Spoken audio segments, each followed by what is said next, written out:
lo que yo te dije recién, el justicialismo estaba medio grogui, ya le habían pegado una piña en la mandíbula cuando pierde las elecciones con Alfonsín.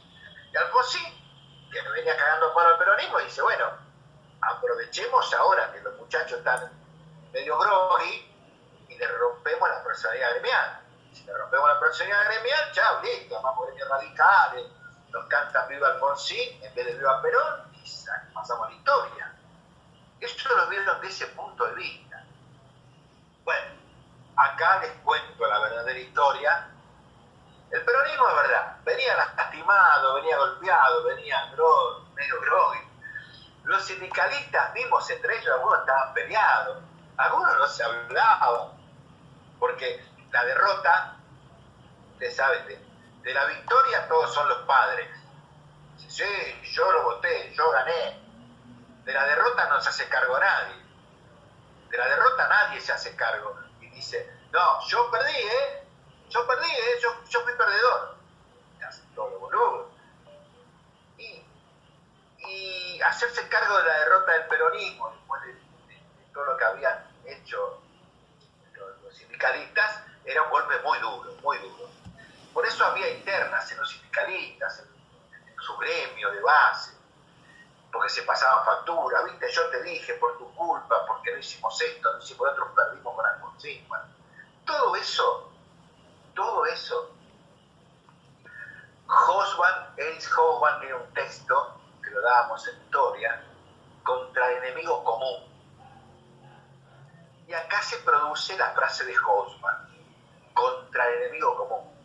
Todos los que tenían diferencia, los que eran de Boca, de River, los que eran más feos, más lindos, los que tenían más afiliados, menos afiliados, se juntaron todos. El proyecto de ley Mucci, de partir la personería gremial y aceptarle un golpe increíble al modelo sindical argentino, los juntó a todos. Como dice la frase esa vieja, no los juntó el amor, los juntó el espanto. Dijeron, muchachos, vienen por nosotros, vienen por nuestros gremios, vienen por nuestros afiliados y vienen por nosotros. Y a la larga o a la corta vienen por el poder político que tiene el peronismo.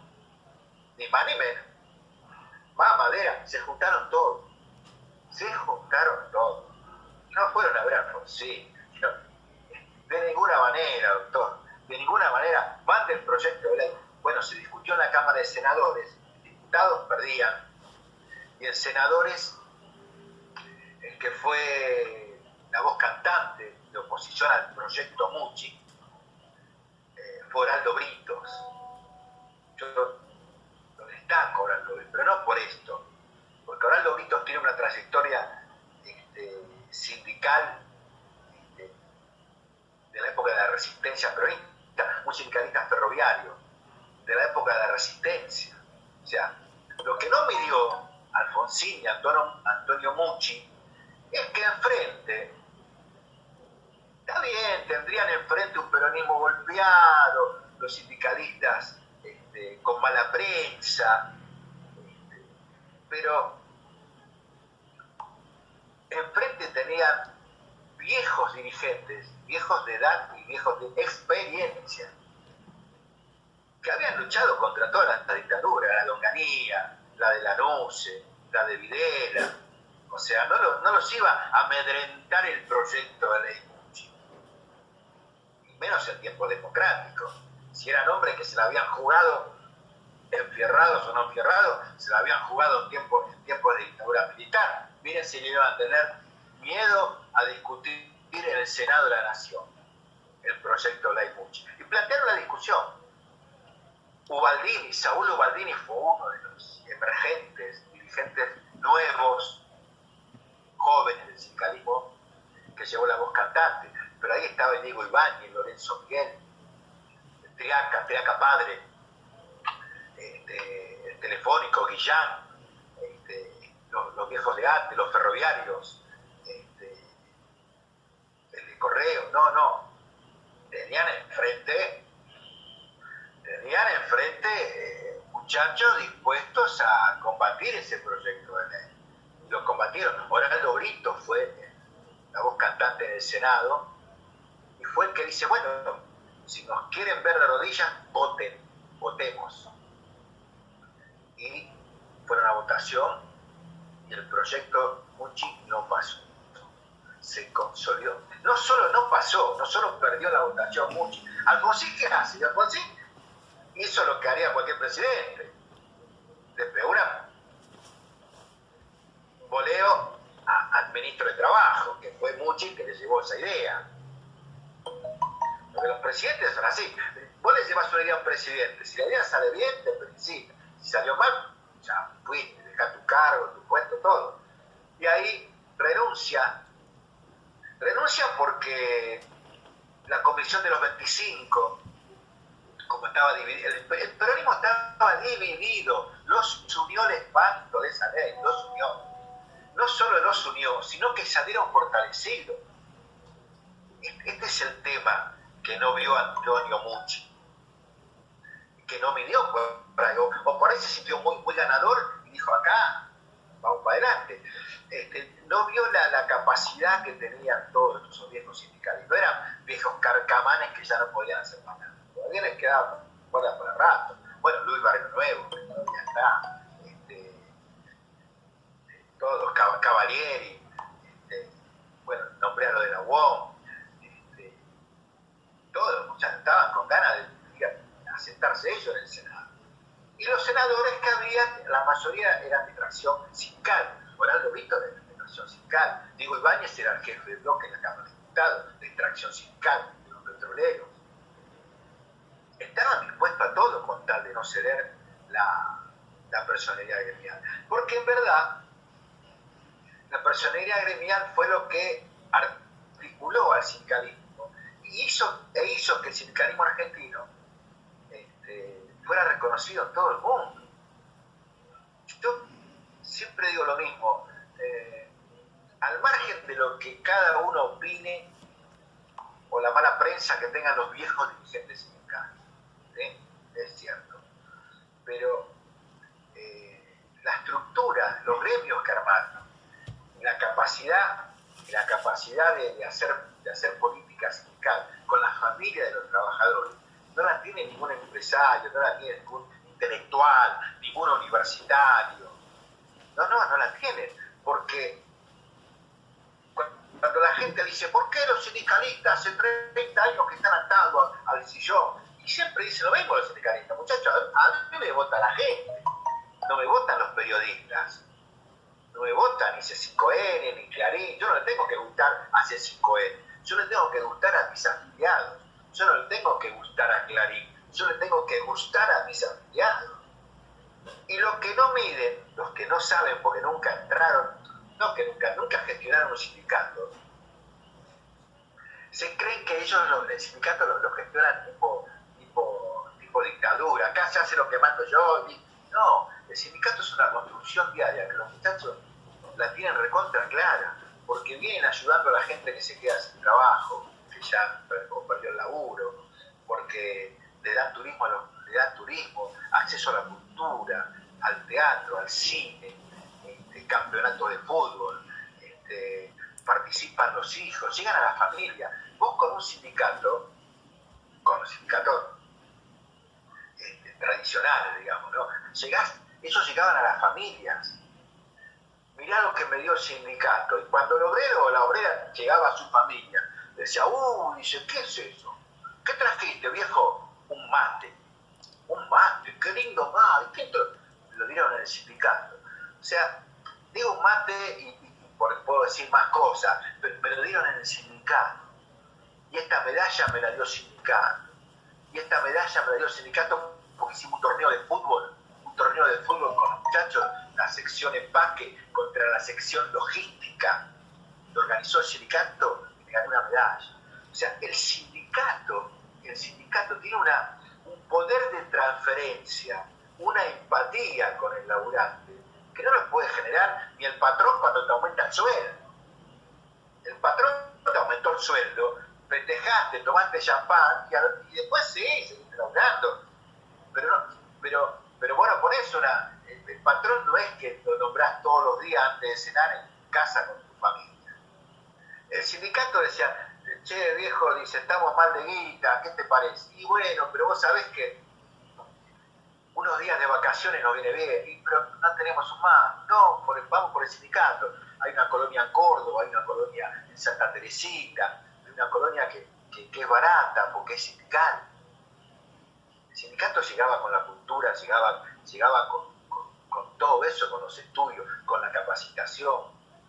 El sindicato, yo lo veo cuando en mi sindicato a principio de año le damos la mochila con los útiles a los pibes, a los chicos desafiliados. Que por ahí son gente que se lo puede comprar, pero el sindicato te da polvo blanco, te da la bolsa de útiles, te integra todo eso. Y no lo hace por una cuestión de solamente como es demagógica. Porque eso, los intelectuales creen que los sindicalistas son todos demagógicos, creen que los sindicalistas todo esto lo hacen por demagogia. Ah, lo hacen por demagogia, ahí dicen que son peronistas, ¿qué querés? No, porque los intelectuales, los que escriben sobre los sindicalistas, los que critican a los sindicalistas, en su perra vida necesitaron del sindicato. Capaz que llegaban siempre a fin de mes, o capaz que se alimentaban leyendo cada día un libro más. Entonces se burlaban y se mofaban de los sindicalistas que se comían las heces. Es verdad, sí. Profe. Los sindicalistas, esperen que termine, los sindicalistas se comían las heces. Mirá, te decían, en la época de los 80, no saben hablar, mirá vos, dirigen un sindicato, dirigen la CGT, mirá qué mal que se viste. Pero el sindicalista no está para que te vistas bien y te aplaudan. No está para que te ponga un puntaje alto Polino en el bailando. No, el sindicalista tiene que gustar, por usar ese verbo, a los representados. Y los periodistas no saben que en la vida interna de un sindicato, muchas veces, el delegado o el secretario general está en el día a día con los problemas de la gente. Y saben qué hacen, los defienden. Como eso no sale en los diarios, como no sale en el noticiero, como no sale en ningún lado, eso no se sabe. ¿Saben quién lo sabe? El afiliado. El afiliado. Y cuando el afiliado no le gusta, porque che, ese es un chorro, ese es un turro, ese el otro, el afiliado no lo vota. O sea, existen las herramientas democráticas electorales para sacar una comisión que a vos no te gusta. Que no te guste a uno, no, que no le tiene que gustar a muchos. Y los sindicatos cada 3 o 4 años van a elecciones. Lo que pasa es que en esas elecciones no votan los periodistas y los intelectuales que les encanta mofarse de los sindicalistas. A esas elecciones van los afiliados. Entonces, como ese poder no lo pueden romper, están enloquecidos. Cada tanto, el periodismo cada tanto sale con que, mirá quién está ahí, Barrio Nuevo. ¿Y qué querés, Barrio Nuevo, si está en el gremio gastronómico de la década del 80? Y alguna vez se lo dijeron. Dicen, pero usted no tiene vergüenza, no le da la cara, porque usted hace 40 años que está en el sindicato. Y dice, ¿y usted cuánto hace que es periodista? No, pero ¿usted cuánto hace que es periodista? Que está en este canal. Y hace 7 años. ¿Por qué? ¿Cómo por qué? Porque es mi trabajo. Está bien, es su trabajo. Pero si usted fuera un mal periodista, o si a usted no lo ve nadie, lo echan. Claro.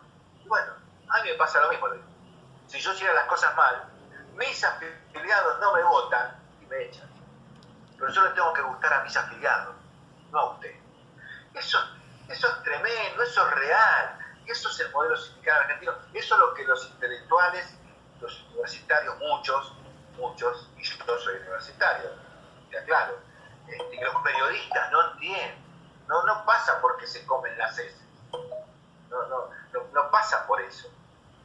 Pasa por una comunicación que tienen hacia adentro, que el sindicato resuelve un montón de cosas. Resuelve un montón. Los viejos sindicatos, los más burócratas como le llaman, a las 8 de la mañana están tomando mate en la oficina. A veces ni yo me he levantado tan temprano. Una vez nos citó íbamos a incorporarnos como gremio docente a la CGT, y Moyano era el secretario general en esa época. Y me me llama el secretario general de la Federación y dice, Miguel, tenemos una reunión que pedimos entrar a la CGT y tenemos una reunión el jueves que viene a las 8 menos cuarto de la mañana. ¿A qué? ¿A las 8 menos cuarto de la mañana? No me levanté todavía. Digo, ¿por qué a las 8 menos cuarto? Y nos dieron esa hora. A las 8 menos cuarto, no me olvido más, la avenida Caseros, en un local de camioneros ahí cerca de Constitución, en San Telmo. ¿Y a quién vamos a ver? Dice, no, nos recibe Moyano. ¿Quién? Moyano. Ahora, ¿por qué 8 menos cuarto? El tipo llegaba a 7:30. Te digo, no, por todo, 7:30. Porque tienen una agenda. La secretaria dice, miren que 8:10 viene tal persona, 8:15 tal otra, a las 9 viene tal cosa. No era época, tenía todos los diarios puestos de arriba. Nos citaron 8 menos cuarto. Entonces, y después nos critican por ahí por otras cosas, digo, pero los viejos sindicalistas, lo que han hecho del sindicato, le vuelvo a reiterar, es un día a día con el afiliado. Reconozco que hoy, lo hablaba con Longa la vez pasada, hoy hay una crisis dirigencial, no en los sindicatos, en la política, en los políticos. Es cierto, la renovación es importante, pero hoy está en crisis el trabajo, hoy está en crisis el empleo. Entonces, si el empleo está en crisis, a partir de ahí, todo el mundo del trabajo está en crisis. Entonces, bueno, vuelvo al tema de la ley Mucci, porque no me olvidé. Les voy dando ejemplos que algunos están en un libro que termina. El divide y reinarás fracasó. Y Oraldo Brito fue el más exponente. Oraldo Britos, Ubaldín, Guillán, muchos muchachos de la UOCRA son los que hicieron fracasar. Y quedó en la historia, fíjense este detalle, que quedó como la ley Mucci. Yo en los finales a veces le preguntaba a los alumnos, dígame en qué se basó la ley Mucci. Y después digo, estoy loco porque nunca fue ley. Y todos en la jerga sindical le dicen la ley Mucci, la ley Mucci, la ley Mucci. Y no fue ley nunca la ley Mucci. No. A ver, después del fracaso en el Senado, el proyecto de ley del 84 lo mataron al toque. Alfonsín asumió en diciembre del 83 y en febrero ya mandó el proyecto de ley Mucci contra las personalidades gremiales. Después de ese fracaso, Alfonsín decide reunir en la Quinta de Olivos a los líderes de la CGT. Dice, bueno,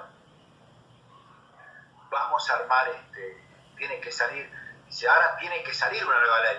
Algunos le decían, pero doctor, ¿por qué no deja la ley que ya está? Y Alfonsín le decía, no, mire, a ver, yo fui el impulsor con mi ministro de Trabajo de mandar ese proyecto de ley. El proyecto rebotó, está bien, perdí, pero tiene que salir una nueva ley. Y 4 años después, porque eso, el fracaso fue en el 84, el fracaso del proyecto Mucci.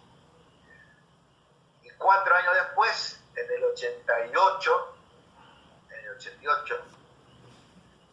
surge una ley que no era nueva, que si ustedes la revisan, Alfonsín tenía que decir que era una ley nueva, no podía quedar como un perdedor. Entonces, si ustedes revisan la nueva ley que salió, la comparan con la ley de asociaciones profesionales, los sindicatos, no difieren casi nada. Esa ley. Pero bueno, sí hay una incorporación, hay un artículo, no me acuerdo, que habla de las minorías, pero bueno, en líneas generales no es más. Esa ley nueva que discuten directamente con Alfonsín, le sacan más provecho a la que ya estaban los sindicalistas. Es maravilloso, porque Si salía el proyecto Mucci, olvidate, era un caos. No salió el proyecto Mucci y Alfonsín dice, no, hagamos una nueva ley, no quiero poner la que ya estaba, hagamos una nueva. Dice, bueno, con consenso la hacemos. La hicieron. Y esa ley es la 23.551. Ahora, si ustedes leen la ley 23.551, los beneficios que hay para, incluso con las sistemas paritarias, lo que es la cuota solidaria que el Estado tiene que pagar a la patronal a cada gremio que es una paritaria, que es un montón de plata, es plata que se la sacan al Alfonsín, se la sacan, es una manera de decir. Dice, no, ¿por qué no ponemos esto en la ley? Y ya Alfonsín, como había perdido, y venía mal su gobierno, la verdad es eso. Alfonsín venía muy mal en la economía. Alfonsín fracasa, el gobierno bien fracasa en la economía. Y si fracasa la economía, y acepta los cambios. Alfonsín al final aceptó los cambios que le propusieron los muchachos, y ahí surge la 23.551, hoy vigente. Entonces hay que decir, resumiendo, sí, va a haber un gracias a Alfonsín. No lo dijeron porque intentó la ley Mucci, pero debiera haber un gracias a Alfonsín, porque esa ley, le cambiaron el nombre. Momento. En vez de llamarse Ley de Asociaciones Profesionales, se llamó Ley de Asociaciones Sindicales. Miren, qué cambio, ¿eh? Entonces digo, y tuvo muchas ventajas, y partió de la personalidad gremial, que reconoce al sindicato por actividad con personalidad gremial. Con lo cual el sindicalismo salió fortalecido con la 23.551. Sí, a cambio no me acuerdo bien, después tengo unos apuntes que los tengo que rever para que veas estudiar para la clase que viene, decírselo. Tengo unos apuntes que precisamente comparan algo que pidió el gobierno y se incorporó a la 23.551, pero bueno, nada, los sindicalistas siguieron manteniendo, gracias a la 23.551, el modelo sindical argentino. Y modelo sindical argentino que Daniel James, que muchos historiadores lo estudian, lo analizan, porque le llama mucho la atención el poder. Bueno, Mayushita, hablamos el otro día, a las primeras clases, Mayushita reconoce el poder que tienen los sindicatos en Argentina con la 23.551. Pero surge del gobierno de Alfonsín, surge en abril del 88, el decreto creo que 460, 467/88, la 23.551, que también tiene un capítulo para los sindicatos que quieran inscribirse en la Dirección Nacional de Sindicales. Hubo algunas modificaciones, pero insisto, colorín colorado, el Alfonsín ovacionado, porque la ley esa 23.551 no solo mantuvo el modelo sindical argentino, sino que salió favoreciendo a los dirigentes sindicales que querían matar, porque el proyecto, Mucci, me cuesta decir proyecto, le digo ley y hay que decir proyecto. El proyecto Mucci lo liquidaba, a ver, le traía más, un ministro le tiene que decir, mire presidente, esto va a traer paz social, y el presidente compra. Ahora si un ministro dice, mire, esto le va a traer más quilombo, el presidente no, ningún presidente compra. Y si salía esa ley, yo creo que ya la hubiesen derogado 10 veces, iba a ser ingobernable. Imagínense todo cuánto gremio quisiera armar yo con personalidad gremial. Y un caos. Y en una situación de crisis como esta, imagínense, un contra caos. Pero bueno, más que la historia ameritaba todo este tiempo, este parloteo, porque tienen que saber de dónde surge esa ley de 550. Que después algunos intelectuales la critican, dicen, respeta la democracia sindical, porque ellos entendían por democracia sindical la personalidad gremial. Y ellos en realidad, de fondo, la cuestión de fondo era arrancar el poder al peronismo. El poder del peronismo estaban los sindicatos, nació el peronismo. Entonces,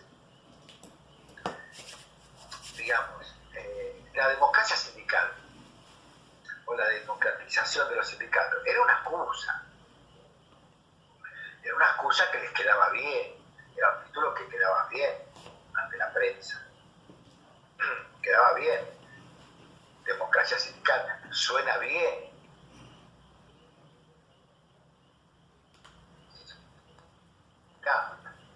Democratiza los sindicatos. Lo que quería era sacarle el poder al peronismo, que la base del poder del peronismo eran los sindicatos.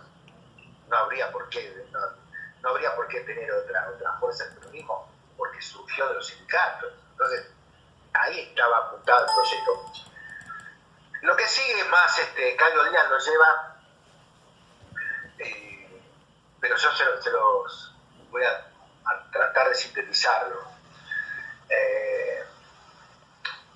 ¿Vieron? Ustedes han escuchado hablar 1000 veces seguro cuando hablan de los paros políticos. ¿Viste? Dicen, el paro, bueno, todo es política y un paro es una política.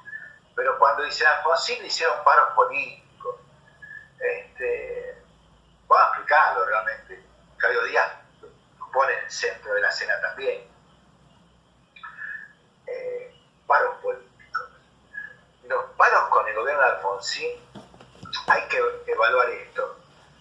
Alfonsín tiene el mérito que no se lo va a sacar nadie, que fue el gran presidente de la democracia para mí. En realidad fue el presidente que juzgó a las juntas militares. Nadie pensó que el poder civil podía juzgar a las juntas militares. Y Alfonsín ordenó el nunca más y condenó, enjuició a las juntas militares. Después se tuvo que comer un vuelto con levantamientos militares, pero que todo el arco político lo bancó, no se doblegó.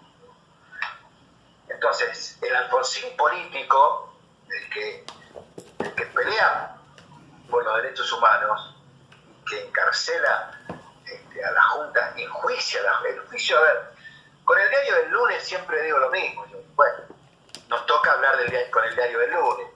El juicio a las juntas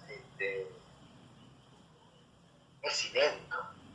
Aparte, enjuició a las juntas militares cuando todavía se respiraba en el aire, nos guste o no, más bien no, el olor de los militares. O sea, no enjuició a los militares cuando ya estaban viejitos y no tenían reacción, no. Primero, bueno, después quiso hacer lo que les conté recién con los sindicatos. Bueno, ahí fracasó. Pero digo, reconozco el Alfonsín político, el Alfonsín defensor de los derechos humanos, y el que enjuició a las juntas militares. ¿Sí? Esto lo subrayo, porque muchos jóvenes no saben. Yo ayer, estos días, que fue el aniversario de la muerte de Néstor Kirchner,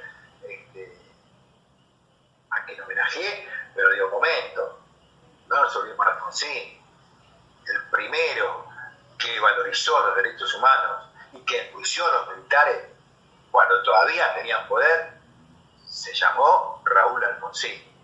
No quitemos los méritos del lugar, pero bueno, con los sindicatos pasó lo que conté recién. Pero tuvo otro fracaso Alfonsín. El éxito político, por un lado, lo destaqué. Tuvo otro fracaso que es el más, el fracaso más típico de las administraciones radicales. Yo no soy economista, no lo soy, no sé explicarlo, que es el fracaso en la economía. Históricamente los gobiernos radicales fracasaron en la economía, pero históricamente, no Alfonsín, no solo Alfonsín, Irigoyen, no tanto Alvear no le fue mal al gobierno, no le fue mal a Gomez, y los libros de historia lo acreditan lo que estoy diciendo. Y Lía, Irigoyen, Lía, Alfonsín, De la Rúa, todos los gobiernos radicales.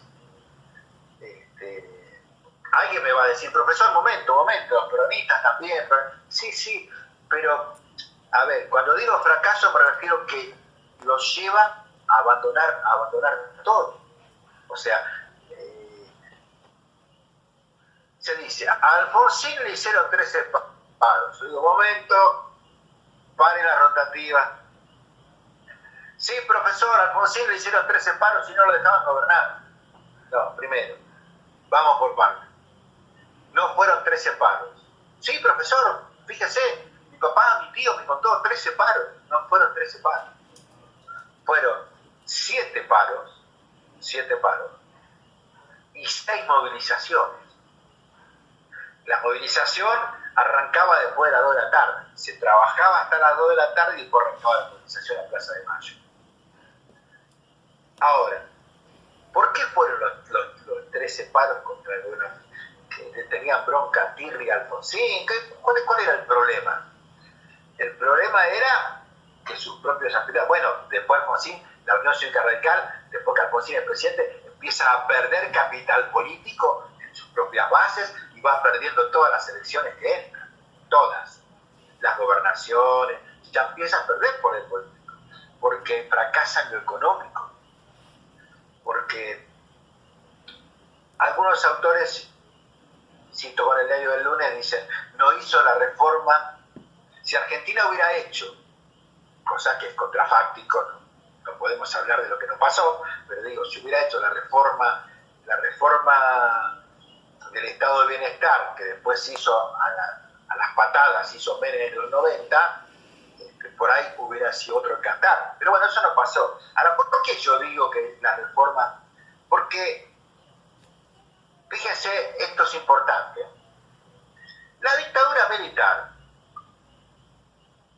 entrega el gobierno, el poder. Es como que si yo te usurpo una casa, yo me meto en tu casa, como hizo la dictadura militar de Videla, Maceré, Agosto, yo me meto en tu casa, usurpo tu casa durante 7 años. Y vos, durante 7 años luchás para que yo te la devuelva, porque yo soy intruso, te intrusé. Los militares intrusaron el poder político en la Argentina. Bueno, yo te intruso tu casa. Y vos me decís, dale, Brisca, devolveme la casa, HDP, todo, te voy a hacer un juicio. Bueno, después de 7 años yo te la devuelvo. Ah, ¿vos querés tu casa? Toma, acá te dejo la llave, hacé lo que quieras. Cuando vos primero te pones contenta. Recuperé la casa, por fin, recuperamos la democracia después de 7 años. Cuando vos entrás a la casa que yo te dije, está toda rota, hecha a pedazos. Donde guardaba la guita, no hay más guita. No hay plata. Ahora tomá, yo te la dejo la casa. Entonces, el Estado que recibe el gobierno de Alfonsín era un Estado que ya, por los cambios del quinto periodo que se va produciendo en Europa, los cambios tecnológicos, ya era un Estado que atrasaba. Pero bueno, de eso no le podemos echar la culpa a Alfonsín después de no sé cuántos, 18 años de proscripciones y de regímenes militares. No tiene la culpa Alfonsín, es obvio que no tiene la culpa. Pero quizá debió haber encarado reformas que no encaró y ese Estado se le vino encima. Se le vino encima de tal manera de que Argentina tenía que emitir moneda porque no tenía plata para pagar los sueldos. La industrialización prometida nunca llegó.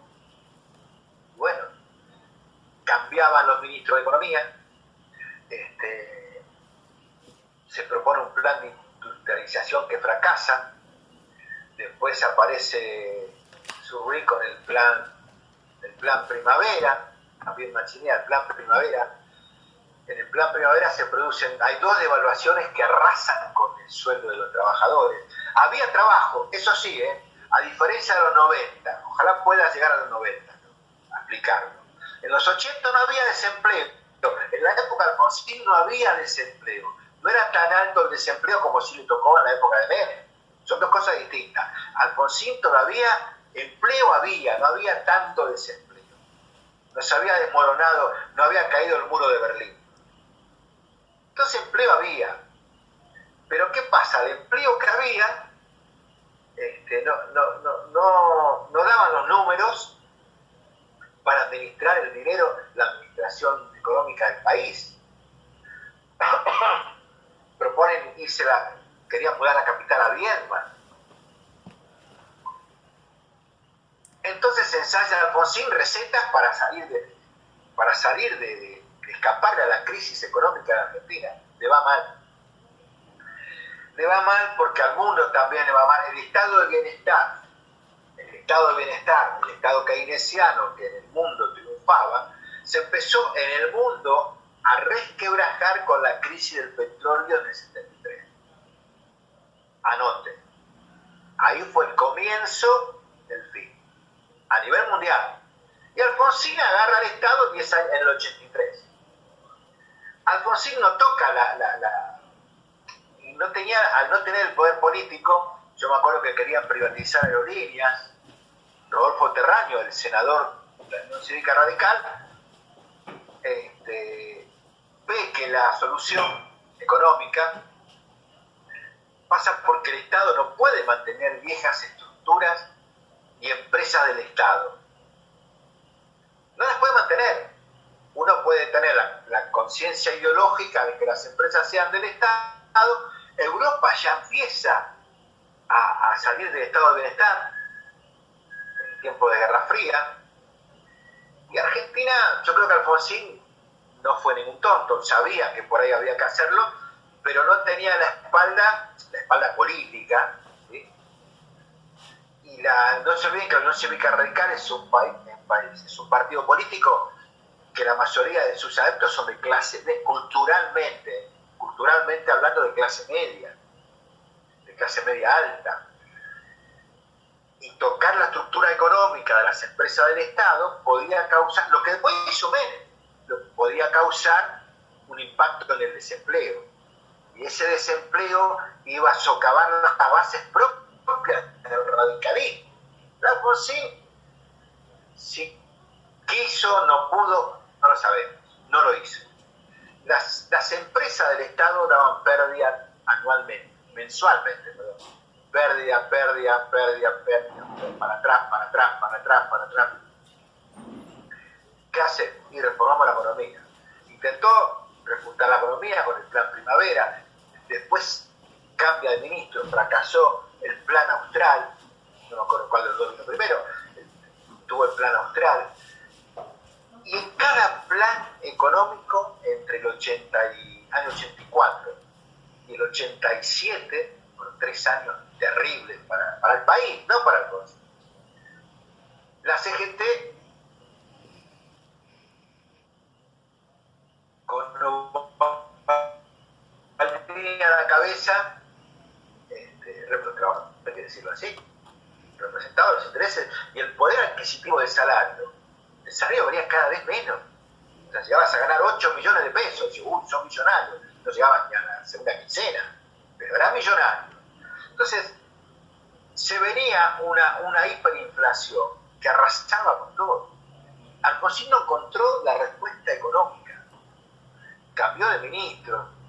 No hubo caso. Miren esto. Después del fracaso de la ley Mucci, otra vez, el proyecto Mucci, Alfonsín negocia no solo la 23.551, sino que le dice a los sindicalistas, bueno, muchachos, vamos a hacer una cosa. Yo tengo que gobernar para todos. Doctor, nuestro respaldo lo tiene. Nos vamos a poner a los planes económicos que perjudican a los trabajadores. Eso sí. Dice, bueno, pero voy a poner un ministro de Trabajo que sea del palo sindical, se lo pido a ustedes. Alfonsín le pide a los sindicalistas que le den el nombre de un ministro para ponerle un ministro de Trabajo. Carlos Alderete. Alderete va a ser el ministro de Trabajo, que viene el paro sindical. Bueno, también tuvo otro ministro, José Barrio Nuevo, que era sindicalista del sindicato de los fideeros. Hugo Barrio Nuevo, ahí me salió el nombre, le puse José, Hugo Barrio Nuevo, que no es José Luis Barrio Nuevo, el de lo gastronómico, ni son hermanos ni parientes. Pero bueno,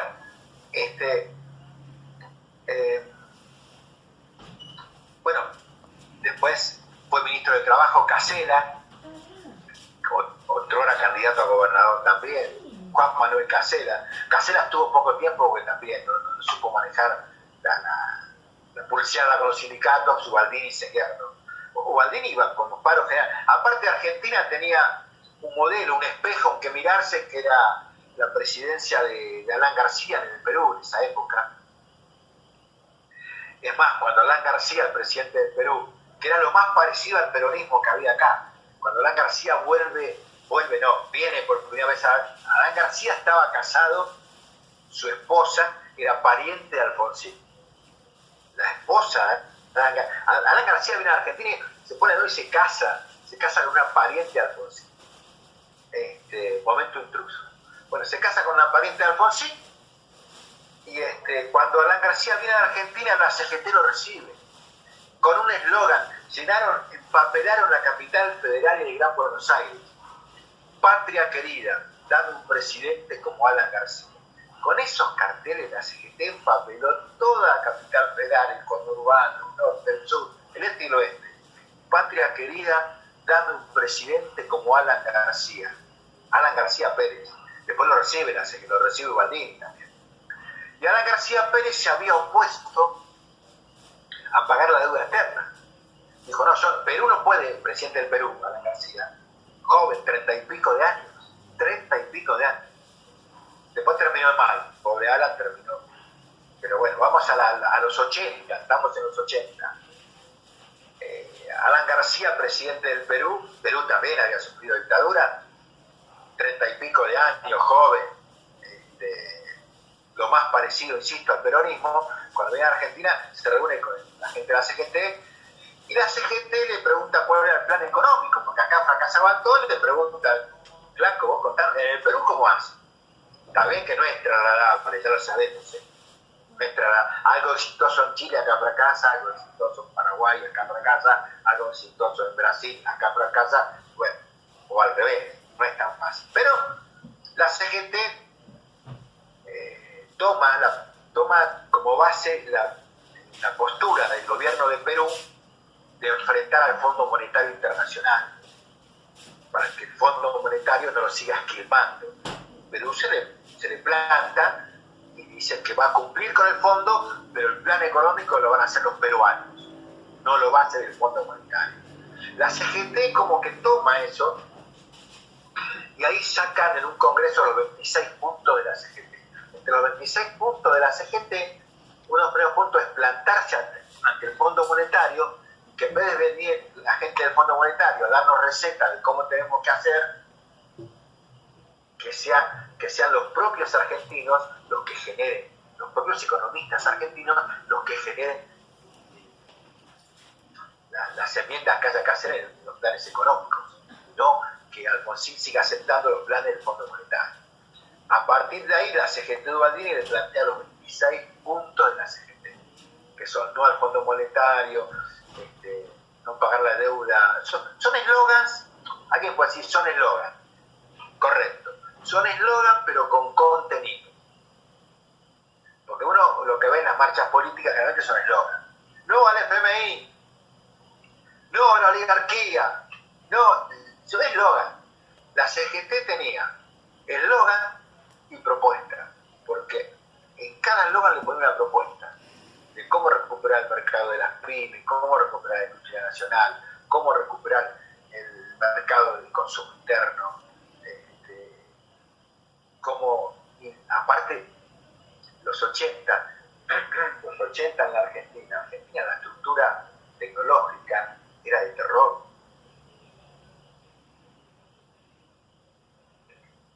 La estructura tecnológica, dentro de un televisor. Los 80, escuchen esto, nosotros que somos de laboral y ustedes lo van a entender. Tenía la estructura del Fordismo. En los 80, estaba la estructura tecnológica y el modelo productivo del Fordismo. ¿Se acuerdan del Taylorismo y el Fordismo? Que se hicieron de romper lo mismo con Taylorismo y Fordismo. Bueno, el Fordismo le había dado resultado a IRI, a Onganí, a los militares, a la NUS, a Videla, a todo. Me refiero a que la estructura productiva de la Argentina, al no incorporar nueva tecnología, la tecnología que tenía un televisor en los 80 era la misma que tenía 5 años atrás. La tecnología que tenía una heladera era la misma que tenía la CIAM de todas las épocas. Los pocos teléfonos que había, los teléfonos de línea que iban conectados a un cable. En los 80, para comunicarse a Córdoba, estaban las operadoras que tenían los enclaves telefónicos. En las películas viejas se ve una imagen donde yo quería hablar con Córdoba. Dice, señorita, quiero comunicarme con mi tía que está en Córdoba. Espera un segundo, señor, espere que ya lo conecto. Y la operadora cambiaba los cables en un tablero inmenso y veía si tenía frecuencia en Córdoba y se me podía conectar. No tengo frecuencia, señor, lo lamento, su comunicación no se puede hacer. Qué macana. Tenía que decirle feliz cumpleaños a mi tía, no puedo. Entonces, todo era vetusto, todo era viejo, los 80. No sé si me estoy expresando bien en el relato. Yo quiero que ustedes, la cabeza de ustedes vuele para atrás y se imaginen cómo eran los 80. Bueno, por WhatsApp circulan 1000 cosas de los 80, y se hacían de esta época, y qué sé yo, esas cosas nostalgidramáticas que yo no estoy tan de acuerdo, porque así ya me acuerdo que no tenía nada de lo que tengo ahora. No me hagas acordar porque quiero ser más de esta época que bueno, no había teléfono, todo era vetusto, todo era viejo, no había tecnología, por eso había empleo. Cuando se produce el recambio tecnológico en los 90, sí, aplaudimos el cambio tecnológico, todos teníamos un celular, pero nos quedamos sin el empleo. El país de los 80, Alfonsín mantuvo el empleo, con los salarios deteriorados, tuvo quilombo con los docentes, tuvo quilombo con los estatales.